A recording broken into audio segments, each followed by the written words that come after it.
ഈ കോഴിക്കൊക്കെ ഇത്ര പെട്ടെന്ന് നേരം വെളുത്തോ? അമ്മ അമ്മ അമ്മ അയ്യോ അമ്മേ. എടോ തന്റെ അമ്മ ഒന്നും ഇവിടെ അല്ല. സാർ തെറ്റിദ്ധരിച്ചു. ഇത് ഞങ്ങൾ പിച്ചക്കാരുടെ ട്രേഡ് മാർക്ക് വിളിയാണ്. അമ്മ.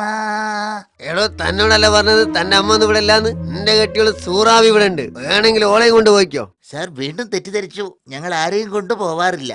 ഞങ്ങൾ സംഭാവന പിരിക്കാറാണ് പതിവ്, ഈ രാഷ്ട്രീയക്കാരെ പോലെ. അതിന് ഈ രാഷ്ട്രീയക്കാരനാണ്? ഇല്ല, ഇങ്ങനെയൊക്കെയാണല്ലോ ഓരോരുത്തര് രാഷ്ട്രീയത്തിലേക്ക് കാല് വെക്കുന്നത്. ഓ, രാഷ്ട്രീയക്കാരുടെ സ്ഥിരം വക്കറ്റ് പിരിവ്, അതാണ് ലൈനില്ലേ? സാറിന് പെട്ടെന്ന് കാര്യം മനസ്സിലായി. അപ്പോ എന്റെ സംഭാവന?